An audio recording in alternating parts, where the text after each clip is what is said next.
As teaching professionals, we're always looking for ways to improve our practice. And one of the things we can do is really try to embrace that inquiry teaching method by implementing more STEM practices into the work that we're doing in the classroom. Now, we talk about STEM practices. What are STEM practices? Well, STEM practices are asking questions, developing models, designing solutions, carrying out investigations, constructing explanations, evaluating results, and redesigning models to investigate. So as you watch this video, look for evidence of these STEM practices. Oftentimes when people think about STEM, they think about building bridges, they think about engineering, and one of the areas that they don't always think of is the environmental connection to STEM. So water science gave us a unique opportunity to bring in some of these environmental issues and have the students use a STEM mindset to solve some environmental problems. So one of the problems that we had was, can we filter our water? The first time we did the activity, what we did was we gave the children a stack of materials and we said, okay, here's how you build a stackable filter. Can you filter the water?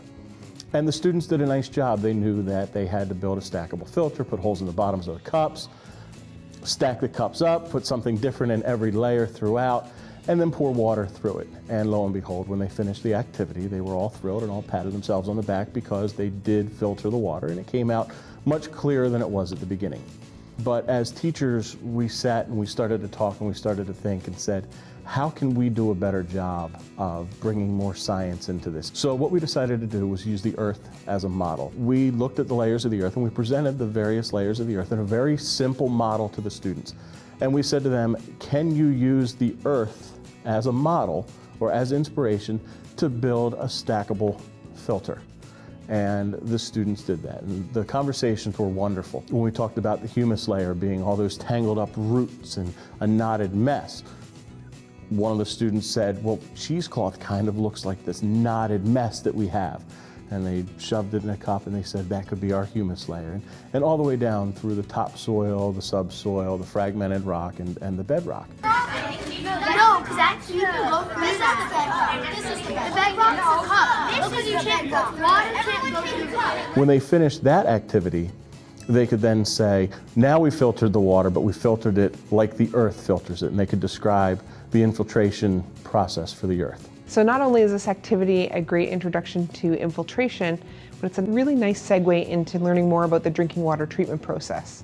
The same technique of filtration and coagulation is used in drinking water treatment. The drinking water treatment process is highly scientific, so we use chemistry, we use math, we use all kinds of technologies, a lot of it is computerized, so it's a really technical career. So students or people that pursue careers in this industry may be working in the lab, doing lab tests. They may be working as an operator, so making process control decisions. These are really important jobs. They're as important as doctors and nurses. They're really at the front line of public health. And there's no greater advance in technology than purified drinking water that has benefited our public health across the country. Water is Earth's most valuable resource. There's no alternative to clean water.